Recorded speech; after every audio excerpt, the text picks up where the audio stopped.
1. Hi everyone, welcome to our Career Success Masterclass.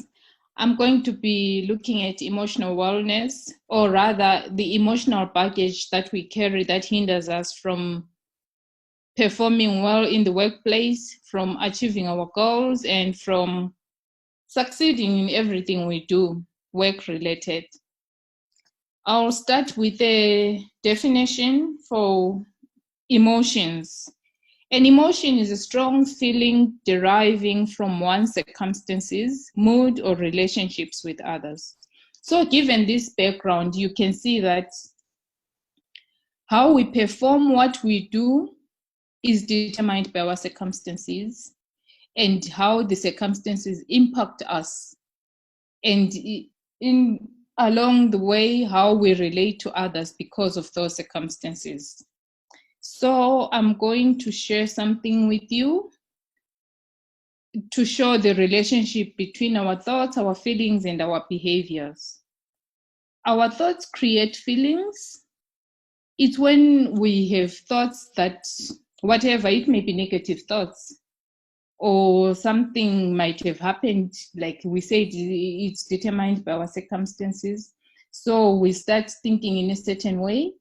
Once our minds are geared in that way, we start feeling whatever we feel. Our feelings lead to behaviors. Our behaviors are related to our feelings, and then behavior also creates thoughts. So it's a vicious cycle that can be very negative if we think negatively, but it can be very productive and transformational if we allow our thoughts to be positive. So I'm going to focus on the thoughts and feelings that hinder us from progressing in the workplace and achieving our goals. First of all, we look at the inner child. We all have an inner child. Depending on how that inner child is, the relationship with the inner child that we have, because whatever happened in our childhood determines how we behave and act and think and feel in our adulthood. So it can be work related. If we were children if our inner child was not allowed to thrive, was not allowed to express themselves, was not allowed to be seen or to be heard, we become that kind of adult in the workplace. We always take the back seat. We are not proactive. We are not creative. We don't express ourselves. We are just, we just agree to whatever is suggested. We don't have an opinion. So it's important to make sure that we look at the inner child and see how the inner child is affecting our behavior as adults, how the inner child is affecting our thoughts and our feelings. And also, while it's important to look at that, we also need to listen to the inner child. When the inner child doesn't want us to do some things, it's okay to not do them. For example, the other day I was in a very uncomfortable conversation with ladies who were talking about how all women are going through some form of abuse during the lockdown and how we are suffering at the hands of men and whatnot. And my inner child was not in agreement with that. So I had to put my phone on airplane mode so that I'm out of there. I wasn't part of the conversation anymore. So we need to listen to the inner child, because most times the inner child will never mislead you. But I'm not saying we can't think as adults just because we have the inner child that needs to be entertained. We have, according to transactional analysis, there are 3 ego states that we operate in. The adult ego state, the parent ego state, and the child ego state. So you need to find a balance between all 3 ego states so that we can function properly. We pay attention to the adult inside of us because we are grown-ups, and then the parent ego state, that's how we were raised, what we were taught by our parents, the values they instilled in us, they still shape us in our adult life. And then the inner child, because you never really outgrow the child in you.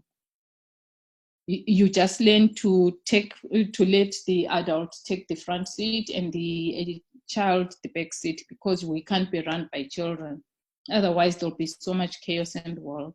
So it's important to look at the inner child, deal with the inner child. If the inner child needs any healing, be it generational wounds, be some physical pain or trauma that the child in you went through and were not dealt with.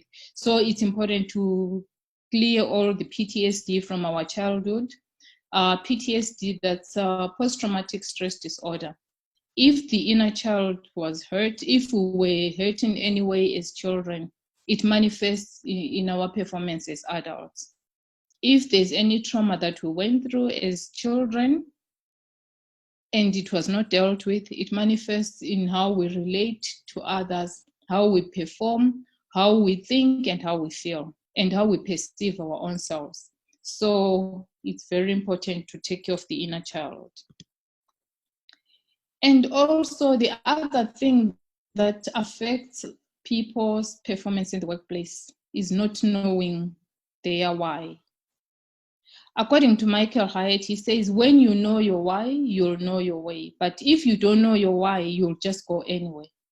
So it's important to know what your why is, what your purpose is, what your passion is, what, I don't know, keeps you awake at night. That's if you don't sleep, or whatever gives you insomnia, or whatever ignites that passion inside of you. You need to be aware of it. You need to know it. You need to define it. And we are not static as human beings. We grow, we become better every time. So our why may be modified along the way, but the essence, the core of the why remains the same. Your why may be to, I don't know, to reach some, I don't know, what do people do in the workplace? Maybe you want to be the best employee, or you want to be promoted to something. So your why is to become the, let's say, regional director for whatever, for marketing or whatnot. So that is your why. And how do you achieve it? That's knowing your way now. There are certain things you need to do, whether you need to go to school and improve your grades and get new courses, more certificates. You know what needs to be done. But unless you know your why, you cannot follow the way. And you may not even know the way to reach your why. So it's important to have a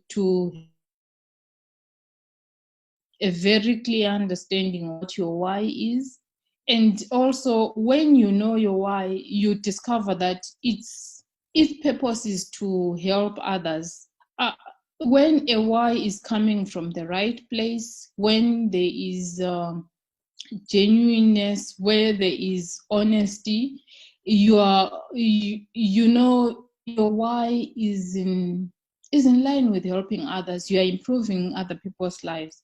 And also, knowing your why means allowing yourself to be vulnerable, because sometimes you have to strip off all the other, I don't know, the other, I want to say, shells, yes, that we kind of hide ourselves in because we think the world wants to see us in a certain way. So when you are being honest, when you are being truthful to yourself, when you're being candid and you want to know your why, it means being vulnerable. It means being on a journey of transformation. It means being on a journey of self-discovery. It means being on a journey that may isolate you from what was in your comfort zone, because when you are changing, when you're growing, you cannot remain the same. You cannot remain in your comfort zone. So it's important to know your why. And when you know your why, it's easier to perform very well in the workplace, because you know exactly what your purpose is, you know where you are going, and you really don't need anyone to be following behind you, checking on your work, breathing down your neck to see if you're performing well. You have that drive inside of you. So it's important to ignite the fire within our hearts. So also, in order to say yes to your priorities, you have to be willing to say no to something else. One other thing that hinders progress in the workplace, that hinders achieving our goals, is not having any priorities. And by having priorities, I'm talking about knowing what needs to be done, what you need to put in, what you need to give in order for you to achieve whatever goal you've set for yourself.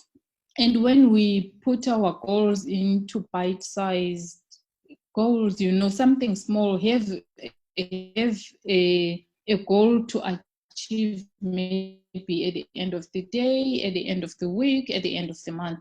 That way you know how to prioritize your time, your work, your effort, and even the commitment you give. When you have priorities, you don't just say yes to everything. You become empowered to say no to things that are not in agreement with your priorities, that are not in agreement with your why. Remember, there is a connection between all these things. When you know your why, then you know how to prioritize your time. When you know your why, you know what needs to be done. And you know what is not in the way to achieving your why. So it's easy for you to say no. When someone just comes with some random extra work for you because you are there, or you just seem to be sitting by your desk and they feel you're not working and they just dump work on your desk, you are empowered to say no when you have your priorities straight. So sometimes, because we want we are people pleasers, we want everyone to think we are goody two shoes, we do everything, we just say yes to everything, and in the end we don't achieve anything. So when people in the workplace know their why, then we respect each other. Because if, let's say, it's a team effort and you go through this process together as a team, then everyone knows what your why is and what is important to you in order to achieve what needs to be achieved, the goals in the workplace. So it's easier to say yes to what is going to contribute to your progress, and saying no to things that hold you back. The other thing is making too many choices, which are sometimes bad for us. You're not just saying yes to everything. There are people who don't know how to say no. Their choices are based on what will so and so think of me, what will so and so say about me, or because they want to be like someone else. When you don't know your why, you don't have priorities, then your choices are also reflected. They are poor choices. You just agree to everything. You are like the emoji there in the picture that is just happy, saying yes to everything. So we need it. That's another thing. And when we say yes to everything, it means we are not achieving anything, because you can't be everything. You have to know your limits, you have to know your strengths, you have to know what you can do and what you can perform best. So it's important to make choices that contribute, that help you transform your life, transform your workplace, contribute to your growth and to your becoming a better version of yourself in the workplace. The other thing that causes bad performance in the workplace is lack of boundaries. People who don't know their space, they don't have a personal space, they don't respect other people's personal space. So it's important to set boundaries that are healthy, that are firm. When you say no, you say no. People should know that they cannot just come into your space, invade your space, your personal space, and make demands on you. But if you allow it, then it means you will always be frustrated. And in the end, you discover that you are actually acting in a way that sabotages yourself. Self-sabotage is a huge symbol of not having boundaries. You just do things, you wear yourself thin, you stretch yourself, you are tired, sometimes you're burnt out because you don't have boundaries. You don't know your why, you don't have any priorities, you don't have a to-do list that guide you. You just say yes to everything. You make poor choices. Sometimes people just apply for a job because it's paying a lot of money, but it's not in line with who they are, with their why, with their purpose. That's self-sabotage, and it shows that you don't have boundaries. You should know yourself enough to know that this doesn't work for me, this works for me, this I can do, this I can't do. And then we come to multitasking. As you can see in this image, this woman is overwhelmed. She's doing so many things. I always say multitasking is a lazy person's excuse for not achieving anything, because you're not committing to anything. Do one thing at a time and put your all, give it 100% of your attention, and then you move on to the next task. And if you have priorities, you won't need all these arms like this lady is.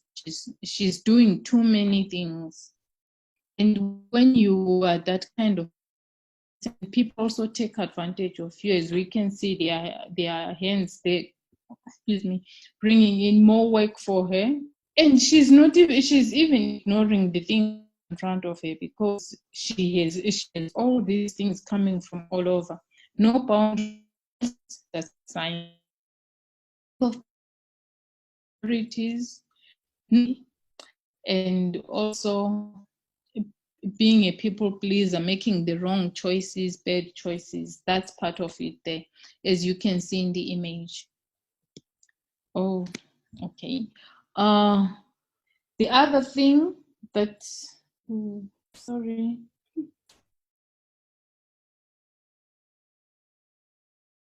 Also, we discover that when we make bad choices, we remain in the same place. I don't think there's any hope for this lady in the picture of being promoted to anything, because she really doesn't achieve much.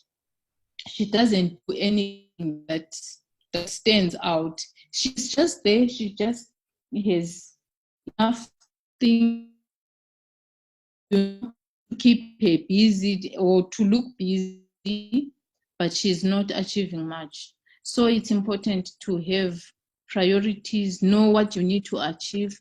In the hours that you're in the workplace, make sure you achieve whatever needs to be achieved. You know what you're supposed to do. It's when you don't know what you're supposed to do.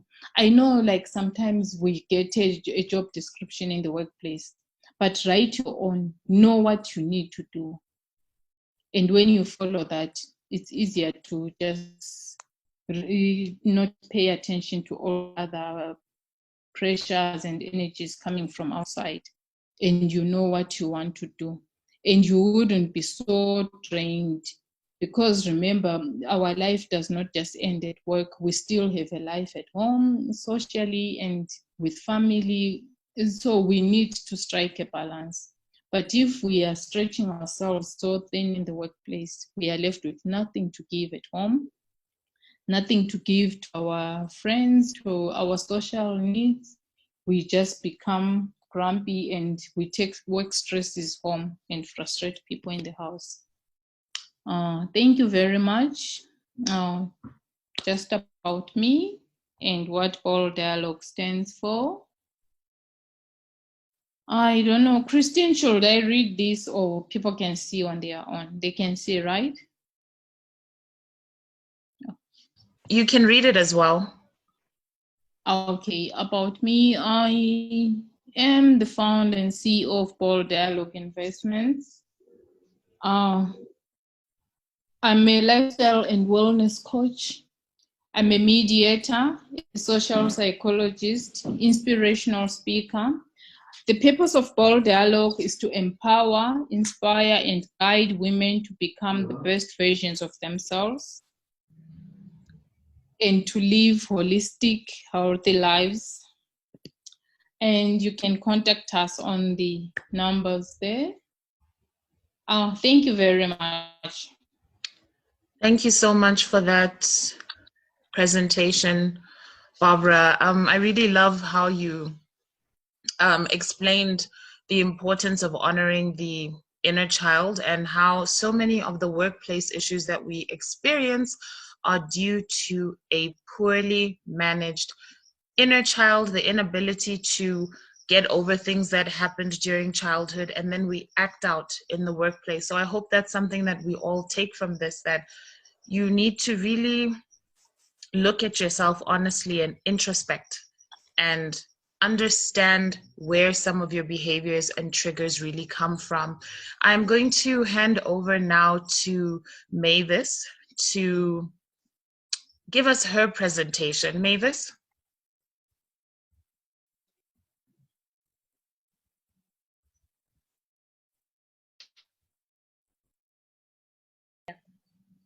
I'm gonna share my screen. Okay.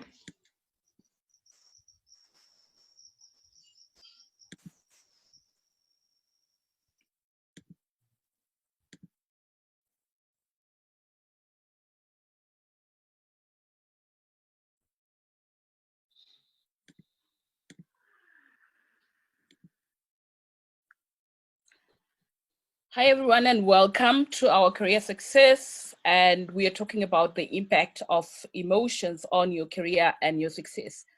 I don't know if you've ever woken up in the morning and you feel like this. It's a day to go to work. You wake up in the morning and you feel like you just really want to switch off that alarm clock and go back to sleep because you don't really feel great. You don't feel inspired or enthusiastic or even interested in going to work.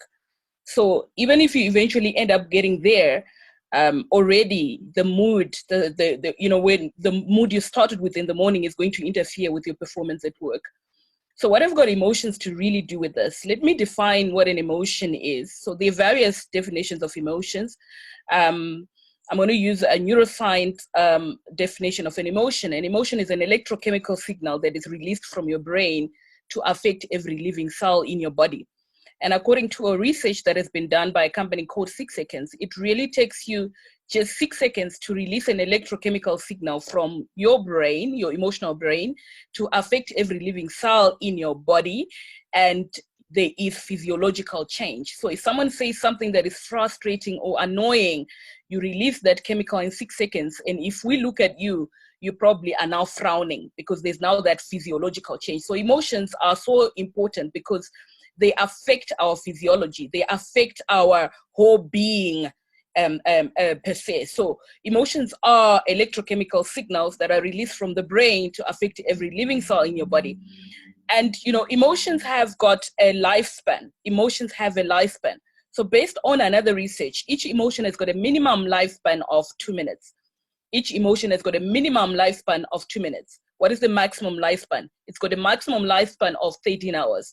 Why do I say 13 hours? When you experience an emotion, especially a negative one, and I'm going to focus on the negative one because they interfere with our performance at work and they interfere with our career success.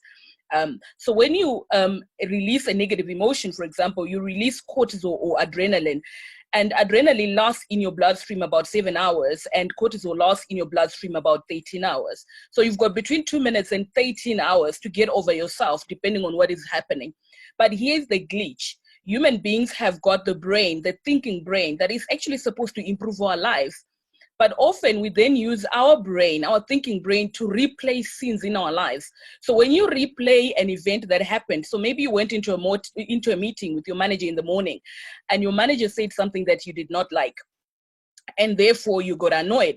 And then when you go back to your desk and you sit on your desk and you start replaying what your manager said in the meeting, your brain does not know the difference between what is in the environment, what you are remembering, or what you are imagining, because the same neural net is then fired.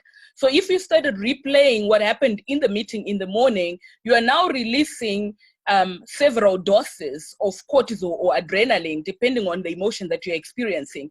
And so by the end of the day, the emotion that was supposed to last between 2 minutes to 13 hours, now you have probably 10 times doses of the same emotion because you were replaying an event that happened in the morning, because the brain does not know the difference between remembering, imagining, or whatever is in your environment, because the same neural net is then fired. So it's very important to remember that when we replay things, it's not just thinking about it, it is also triggering us at an emotional level, but it is also triggering us at an electrochemical level, which is it is actually affecting our own physiology. So it's important to understand your own emotional landscape as a person for you to be able to succeed in your own career, right? So when we talk about emotional landscape, what are we talking about really? So we are born with our emotional brain fully functional. In fact, in fetal development, your heart starts functioning before any part of your body is developed. So you start feeling in your mother's womb, right? And so that's why they say, you know, sometimes by the time you're born, you already have an emotional temperament because of what your mother was experiencing when she was pregnant with you. I always joke when I'm doing my training to say, if you don't understand some of your behaviors, go and have a conversation with your mother, because then, you know, you started experiencing some of the emotional shaping or emotional experiences based on her own experiences. I always say women have got two hearts, the upper heart and the lower heart, which is the womb, which has more nerve endings than any other part of the body. So when you are in your mother's tummy, whatever she experiences emotionally begins to shape your own cellular formation, right? So it's very important to understand that, those links in terms of our emotional development.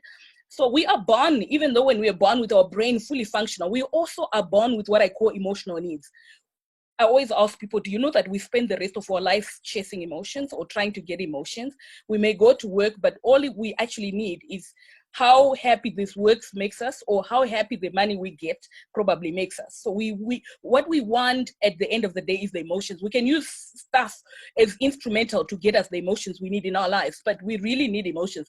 But what we also need to understand is that we are the generators of emotions. So at any point in time, when you want to change your emotional state, you can change your emotional state. So we are born with psychological needs, or call them emotional needs. So if you hear me saying psychological needs or emotional needs, it really means the same thing.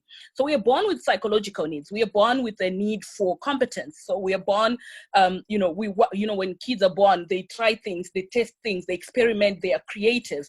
We are born with that need for competence. We want to kind of dominate our own environment, and we do that by the competences that we have.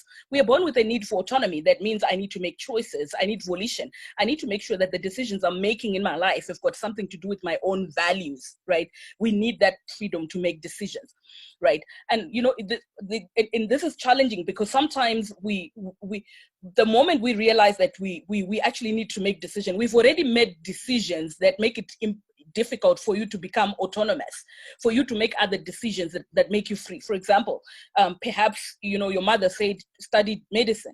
It was not necessarily your decision. It was not your choice. And then you started medicine, and then you start working as a medical doctor, and you're thinking, whoa, no, this is not exactly what I want to do.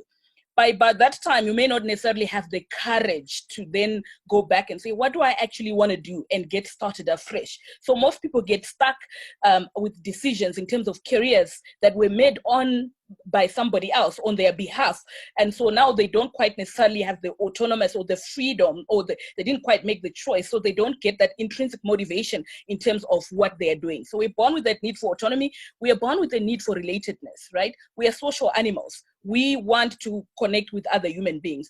So there are various models or various researches on how many psychological needs are. So I'm going to focus just on those three, but there are other models. If you read or listen to Tony Robbins, you would listen or you would hear about, 6 psychological needs, but I'm just going to talk about relatedness, competence, and autonomy.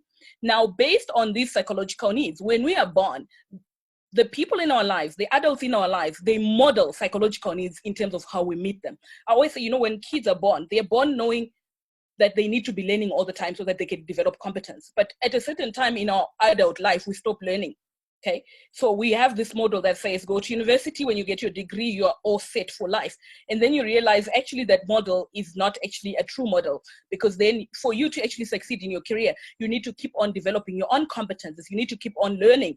And then you also need to have that volition, that choices, that make sure that the work you do is aligned to the values, your own personal values, so that you can experience that intrinsic motivation and that inspiration to get your work done. You also come to work, and people often say when I'm training, do you know that you come to work for love? And people say, no, I'm a professional, I come to work for work. And here's the thing, we are head animals, we are social animals.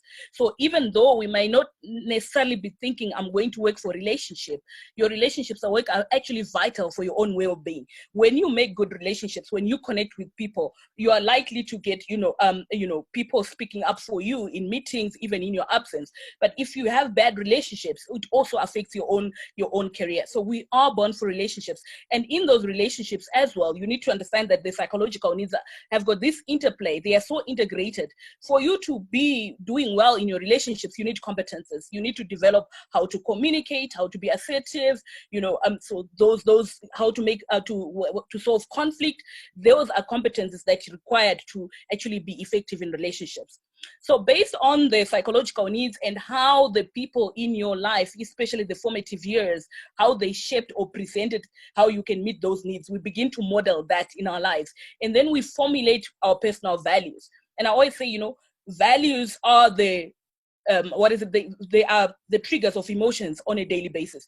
When your values are supported, you feel good. But when your values are violated at work, then you don't feel great at all. And then you're unlikely to perform very well. But what is also interesting, and this is important because, you can tie this to what Barbara spoke about earlier on about the inner child. So we formulate values during our formative years based on how our psychological needs are being met or unmet. Now, the values we generate in our formative years, I call them self-protection values, because as a child, all you want is to protect yourself. But as we grow older, as we get into the workplace, we now need self-expression values. You no longer need to be protecting yourself. Yes, you need to protect yourself, but I think, from the childhood experiences, all you want is to, protect yourself from the emotional experiences that you are experiencing in your environment. But as you grow older, you need self-expression, which is, yes, I do experience these emotions, but I'm an agent. I am a key player in my life. I'm an instrument who can determine the environment that I find myself in or shape it. So you then need to actually generate what are called self-expression values. So most people actually still operate with self-protection values instead of self-expression values. And when you operate with self-protection values, you are limited in terms of how much you can do in the workplace. You get defensive instead of just being open-minded and being collaborative. We talk about silo mentality in the workplace. And when people have got silo mentality, all they're operating with is self-protection values. They're just thinking about, protecting themselves, even when they actually don't need to be protecting themselves. And then if your values are not aligned to meet your own emotional needs, so if you have a value that does not allow you to keep on building your own competences, right? So for example, if you have a value that kind of drives silo mentality, you're unlikely to learn from others or collaborate from others. Therefore, you're unlikely to meet your need for relatedness. So your value is actually interfering with meeting your need for relatedness, which means you're now experiencing internal conflict, which then also interferes with your ability to perform, right? And then if your values are not aligned to meet your psychological needs, you're unlikely to view yourself in a positive way. So self-image is very critical. How do you view yourself in terms of, your self-efficacy? Do you believe in your own competences, that you are responsible, or you can take 100% responsibility for your success, for you to succeed in your own life? So that is, taking that agentic role in your life to say, I am the instrument. Yeah. So if I am the instrument, then I can actually have a positive self-efficacy that says I can actually, build my career. My success or my failure depends on me. So I am going to do whatever it takes, which means aligning my values to make sure that I meet my own psychological needs, because psychological needs are like the nutrients that enable you to grow over time. So from your self-image, you have your traits, which is your personality. I'm not really going to get into the personality, but also it's another dimension where you need to be very aware of what is your personality type. How do you show up? And I always say your personality type is almost like a coping mechanism. It is a reflection of how you are organized internally on those things that are below the surface, and still, under the surface, lower at the lower in the surface. So your motives, your values, and your self-image then culminate into your personality. So usually people focus on behavior, but behavior is just the tip of the iceberg. We really need to focus on what is under the iceberg that really drives behavior, because behavior is an output. So you need to understand your emotional landscape. I always say emotions are the master key. When you can manage emotions, you can manage the key areas of your life. Because remember, even though we're talking about your career, we've got these other various areas of our life that are key, that are also important. You cannot just succeed in your career only and then your spirituality is not in the right place, your finances are not in the right place. There's that continuous interplay. So you need to make sure that you are, as you grow in your career, other key areas of your life grow as well. You need your spirituality, meaning you need that. The meaning of your work will determine how much you actually succeed and how much you put effort into that work. Your finances need to be in the right place. One of the key stresses in the workplace is money. People get money and they don't manage it well, and then it stresses them and they can no longer perform at work, and then it jeopardizes their own career. Relationships, I've already spoken about this. Health and well-being. You need a healthy and well body for you to be able to perform. And understand this, emotions are critical, because 90% of doctors' visits is a result of inability to manage negative emotions, right? So it's very important for us to be able to self-regulate and manage emotions to ensure that they don't become toxic to our own body, so that we've now struggling with a healthy issue instead of building our own careers. Mental, your ability to focus, your ability to set goals and focus on those goals really depends on your emotional state. If you are feeling bored, if you're feeling frustrated or anxious, you're unlikely to focus on anything. You'll be distracted as a person. So it's very important to understand that it's not just about career, it's about your whole life, because these key areas are really integrated, and they have this interplay that is going on all the time. So very critical to understand yourself as a human system, that you're a human system. So each time you are operating, or each time you are behaving or conducting yourself, you've got the mind, which is the memory of everything that has happened to you, right? So emotions actually determine what you remember, because we have the emotional memories. If something does not have emotional impact, there's no memory, right? So we carry around our memories, which means our past go around with us in terms of emotion. And sometimes those pasts are triggered in the workplace, right? And then because they are triggered in the workplace, we begin to kind of, if they are negative experiences, then we begin to actually, suffocate our own ability to perform. So it's very important to understand what is in your mind. Do you need to actually do emotional healing so that you can kind of, and this is what Barbara spoke about, that you need to actually heal your mind and restore it and process emotions in the past, because if you don't process them, they occupy space and time, they occupy psychological space, and when you need to perform, you need psychological space. So very important. Emotions determine what you remember. And then your brain. So I always say emotions are so powerful. They are so powerful that they can put the thinking brain offline, right? So if you begin to experience this anxiety, you are not unlikely to think well, right? And in the workplace, you want to be really, yes, you want to balance the emotional and the cognitive brain. But if you have more negative emotions that you're experiencing, you are actually now putting your thinking brain offline. So that's how powerful emotions are, right? So you begin to just be emotional, and you might have emotional, behavioral, or mental meltdown because of the emotions that you're unable to manage. And then also your body. I already spoken about your organ, your body. So emotions really determine, what you experience in your body. Have you ever, woken up and you feel like you've got heavy shoulders?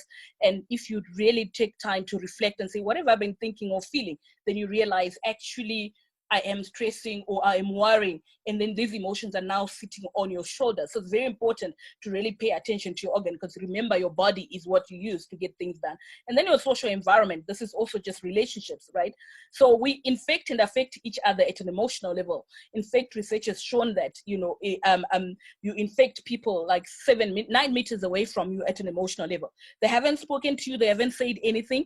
So you walk into an office, you left your house, and you're singing hallelujah, here, I'm gonna have a great day. You got into the office, and from nowhere, you don't know, you just, you know, started experiencing this, you know, like experiencing, you know, your mood just goes down, and nobody has spoken to you. And that's because we infect and affect each other at an emotional level. And I always ask people, before you enter the office, ask yourself, what is my emotional state? Because you're going to infect and affect others. You need one negative team member in the team to take the whole team down. And then you look at performance, you look at task, yeah, your role, the work that you do. Your performance on anything depends on how you feel about it, right? If you don't like your work, you're unlikely to succeed in that work. You're not unlikely to do good work. But when you like it, when you are enthusiastic, when you are, passionate about your work, and that's emotion, right? You really do good work. So ask yourself, if you want to succeed in your career, are you in the right career where you feel enthused, you feel passionate, you feel interested and curious, that you're learning all the time, and then you can self-regulate all the time, and you are impacting people in a positive way so that you can be going up in your own career. So very key, you are the instrument. Self is the instrument for personal, for career success, right? Your personal capacity, you need to be looking at it all the time. Health, how healthy are you? And we're talking physical, emotional, and psychological. Are you acting your age? So when you talk about psychological health, we're talking about, are you acting your age? When you get to work, are you behaving like a manager or a leader or whatever role you play, okay? And you can only behave your age if you are able to manage your own emotions. So very critical. How healthy are you? Physically, emotionally, and psychological. Mental agility. So your ability to be able to detach, to be flexible in your thinking, to be creative, requires that you have the ability to detach yourself from certain things and certain things that people say, and you are able to flexibly, kind of attach yourself to something new. If you need to detach, then you are also able to detach yourself. So you need that mental agility. So mental agility requires emotional flexibility. Without emotional flexibility, you can't be emotionally agile. Mentally agile. And then your behavior, really, which is what you do that creates the results. Very important. Is your behavior expansive? And do you understand the system that you operate in? Do you cooperate and collaborate with others? Do you understand we live in a technology-ready, technological world? How do you use technology to engage, to connect with others? And this is very critical. We live in a time of social media.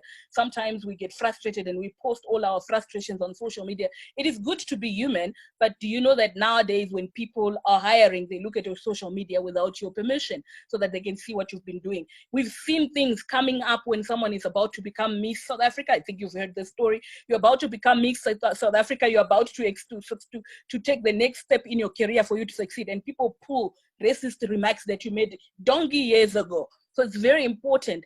Are you, maintaining, emotional sensitivity in every aspect of your life, in everything that you do, so that these things do not catch up with you?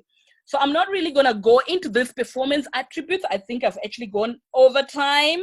I'm supposed to do 20 minutes here. But yeah, just a quick run over. So when we get hired, these are the performance attributes. Your know-how is very important. So we train, you become an accountant, so you know what you do. So people focus on the know-how in terms of the technical knowledge, but you also need to know thyself. One of the key areas where you need to understand yourself for you to perform better and build a sustainable career is to know yourself. Yeah. Yes, know the technical aspects, but really get to know yourself. Energy, we get hired for energy.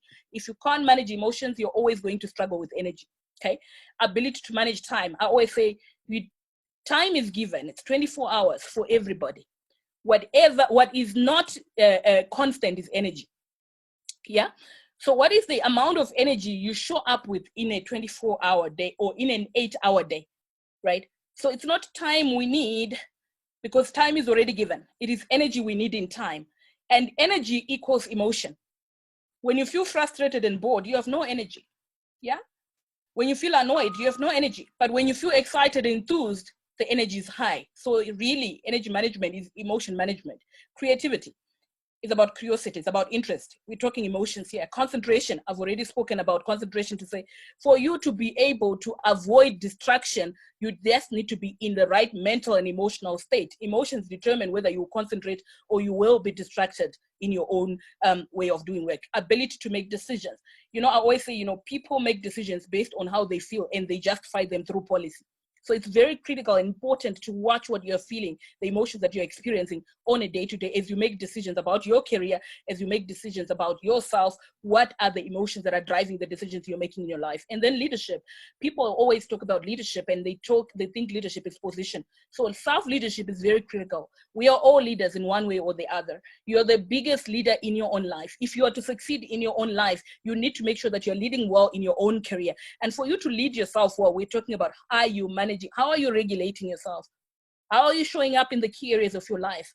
And this is driven by the emotions that you experience in your life. So if you need to succeed, you need to take your personal leadership, your self-leadership very seriously, and emotions are critical in that area for you to be able to succeed. So key things: self-awareness, self-management, social awareness. All this has got to do with emotions, and then relationship management. These are critical tools for success in your career.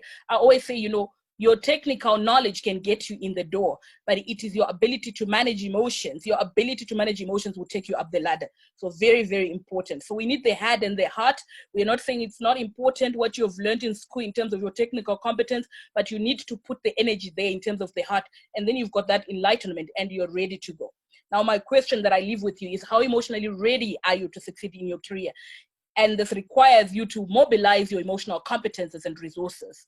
Okay, I've written quite a couple of books on emotions. I've written Managing Emotions for Financial Freedom, ABCs of Emotions, Aspire, Awaken, Actualize, Navigating the Rapids and the Waves of Life, 10 Lessons for Managing Emotions, and Hard Boundaries. And this one was written by my nephew, Bullying in Marriage. And all these books and resources are talking about emotions. So if you're really interested in getting these books, you can talk to us through Christine, and we can make sure that we can get these resources that you can use to actually build your own emotional competence. And we'll be taking questions online. So we really look forward to hear all the questions, and we can talk more about emotions. Thank you. These are my contacts if you're interested in contacting me, but you can also just contact me through Kristen. Thank you so much. And we hope you have a good time, and hopefully this was very useful for you. Thank you so much, Mavis, for that very thought-provoking conversation, rather presentation about emotions. I'll just wait for you to, yes, stop sharing your screen.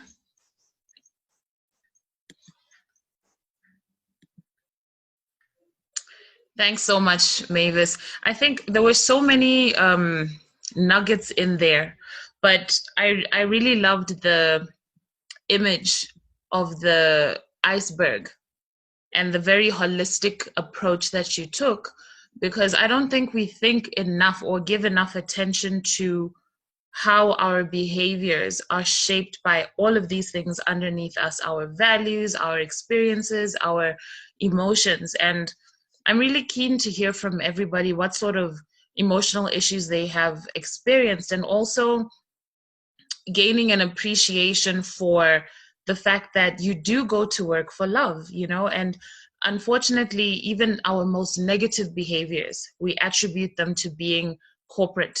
This is how we do things in the corporate space. This is how it's a dog eat dog world, and we sort of justify unhealthy, toxic behavior. So now I would like to open up for questions.